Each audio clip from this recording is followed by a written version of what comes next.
Hi students, आज जो मैं BHDC 104 आधुनिक हिंदी कविता छायावाद तक का इंट्रोडक्शन देने जा रही हूँ। इसमें कितने खंड हैं, कितने यूनिट्स हैं,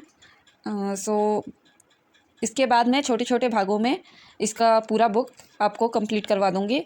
देखते रहिए। आधुनिक हिंदी कविता छायावाद तक में 3 खंड हैं। पहला खंड जो है भारतेंदु युग एवं द्विवेदी युग, दूसरा खंड है छायावाद और तीसरा खंड है काव्यवाचन और विश्लेषण। पहले खंड में जो है इसमें 1 से 6 तक के यूनिट हैं, जैसा कि आप सब देख सकते हैं। भारतेंदु युग एवं द्विवेदी युग का पहला खंड में है इकाई 1 का भारतेंदु युगीन कविता और स्वरूप और विकास। दूसरा भाग जो है इसमें है भारतेंदु और उनकी कविता। तीसरा भाग जो है द्विवेदी युगीन हिंदी काव्य, स्वरूप और विकास। तीसरा भाग है अयोध्या सिंह उपाध्याय हरिऔध और उनकी कविता।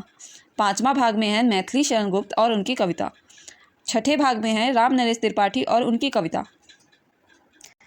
और दूसरे खंड की बात करें छायावाद, तो इसमें हैं 5 इकाई, जिसमें इकाई 7 में है छायावाद, स्वरूप और विकास। इसमें 8वें भाग में है जयशंकर प्रसाद और उनकी कविता। 9वें इकाई में है सूर्यकांत त्रिपाठी निराला और उनकी कविता। 10वें भाग में है सुमित्रा नंदन पंत और उनकी कविता।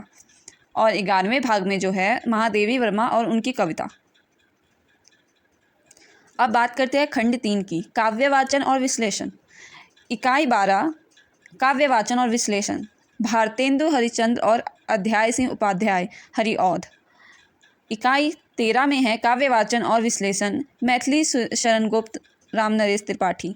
और इकाई 15 में है काव्यवाचन एवं विश्लेषण, सूर्यकांत त्रिपाठी निराला।